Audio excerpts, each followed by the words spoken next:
कधीच नाही चुकणार तुमचे फेवरेट टीव्ही शोज झी5 सोबत, तेही एकदम फ्री. अहो मला तर कल्पनाच करवत नाही. ते म्हणजे सगळ्यांना खरं कळलं तर किती मोठा धक्का बसेल हो. मला तर बाबांच्या तब्येतीची काळजी वाटायला लागली आता. एवढा मोठा धक्का त्यांना झेपला नाही तर. या लाडक्या सुनबाई, आता पहिले 9 महिने तुम्ही सांभाळा बाळाला, नंतर आम्ही सांभाळू. बसा. आई हं? कशी झाली सोनोग्राफी? सगळं सुखरूप आहे ना? एकदम छान आहे. ठाकूर घराण्याचा वारस बघितला मी.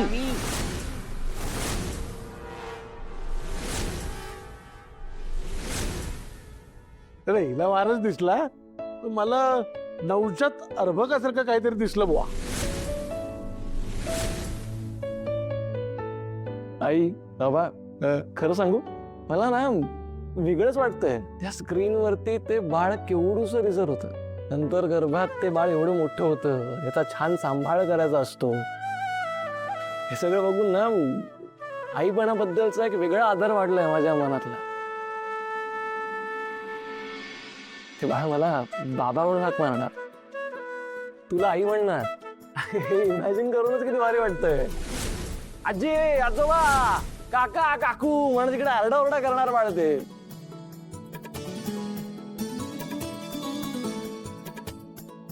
अखिल, अरे प्रत्येक सोनोग्राफीत ते बाळ वाढताना जेव्हा तुला दिसेल ना, हा तुझ्यासाठी वेगळा अनुभव असेल. किती खरं बोललात. काय सांगू, पण मला हे एक्सप्रेस करताच येत नाही कसं वाटतंय मला. हा पण हे बाळ माझ्या आणि तनयाच्या आयुष्यात एक वेगळा आनंद घेऊन येणार आहे. अखिल, इथे सुरुवात आहे. आता बाबा म्हणून तुझी नवीन इनिंग सुरू होणार आहे आणि हा सगळा एक्सपिरियन्स आहे ना, खूप भारी असतो. पण काही म्हणा बाबा, हा, या नवीन फॅमिली मेंबरमुळे आपण सगळे बिझी होणार आहोत. तनया, तुला जाणवत असेल ना, कसं वाटतं ग? हो, जाणवतं ना. मी तर काय बोलू मला कळतच नाहीये. नाही, आई होण्याचं फिलिंगच वेगळं आहे. तुम्ही सगळ्यांनी पण पाहिलं ना स्क्रीनवर. हा, तुम्ही सगळ्यांनी पाहिलं म्हणजे सोनोग्राफी स्क्रीनवरती तुम्ही तिथे हो, होतात. अरे काय झालं, डॉक्टर हिला घेऊन गेले आतमध्ये. तिथे काहीतरी करत होते चेकअप. तर आम्हाला सांगितलं तिथे स्क्रीन ठेवली, आता स्क्रीनवर तुम्ही बघा. तर आम्हाला सगळं स्क्रीनवर दिसत होतो, आम्ही तिघेही बघत होतो. मी हाल जरा काम आहे.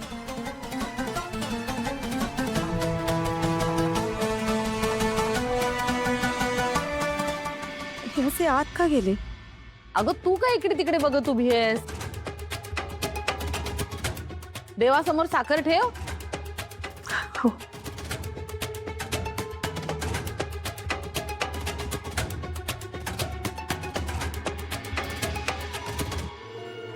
हे असं कसं होऊ शकतं?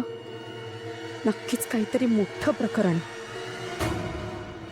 अहो काय झालं, तुम्ही असे अचानक आत का निघून आलात? हो, आत का निघून आलो म्हणजे?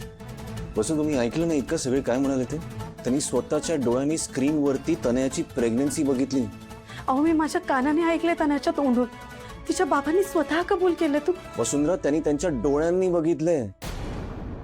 मला सांगा ना, ते सोनोग्राफी वरती बिलीव्ह करतील की तुम्ही तुमच्या कानाने जे ऐकलं त्याच्यावरती विश्वास ठेवतील? एकतर हे बरं झालं की ते हॉस्पिटलला जायच्या आधी पण त्यांना हे नाही जाऊन सांगितलं की तनयाची प्रेग्नन्सी फेक आहे म्हणून. कारण आपण जर का असं केलं असतं आणि तनयाने हॉस्पिटलमध्ये जाऊन हे सिद्ध केलं असतं की ती प्रेग्नेंट आहे, तर केवढ्याला पडलं असतं आपल्याला. वसुंधरा, सगळ्यांचा विश्वास उडाला असता. कळतंय का तुम्हाला? Are you getting my point?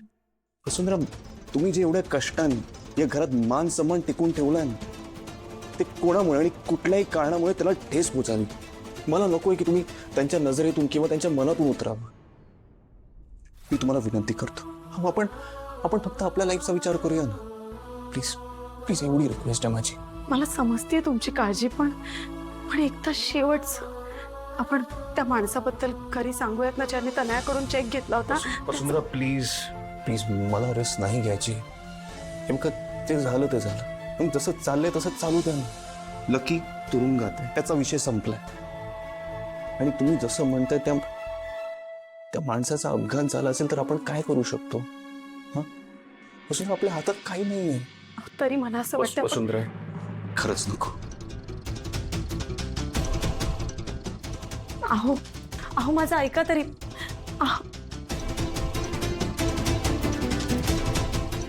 Fake pregnancy असून हिने पटवून कसं काय दिलं?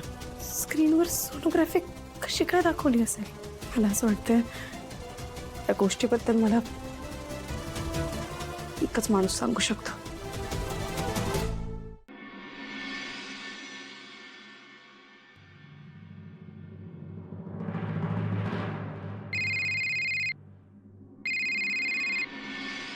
हॅलो, नमस्कार.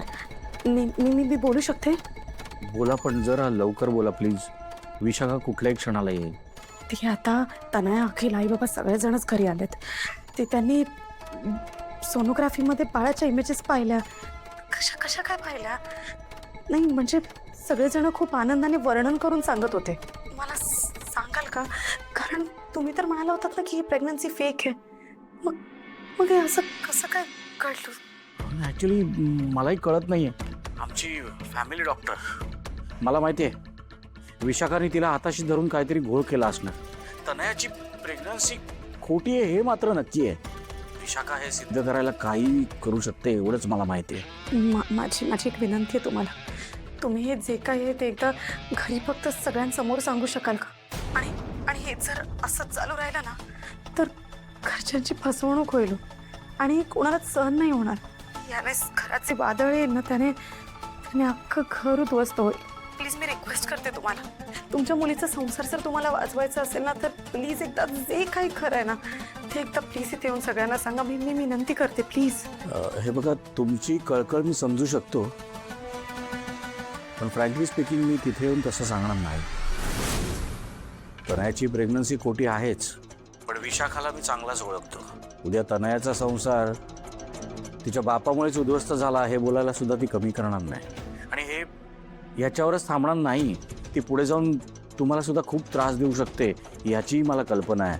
आणि म्हणूनच मी हे तिथे येऊन नाही बोलणार. बरं, आपण नंतर बोलू. बाय.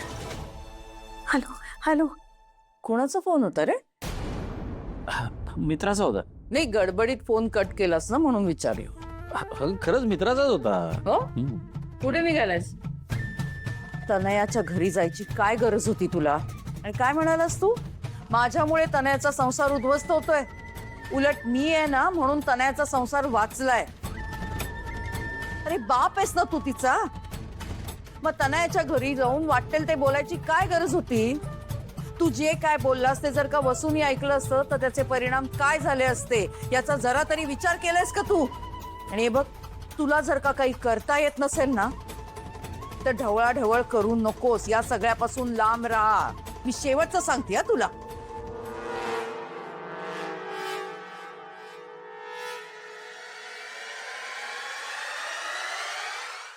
झी 5 ॲप डाउनलोड करा आणि पहा सर्व एपिसोड्स एकदम फ्री.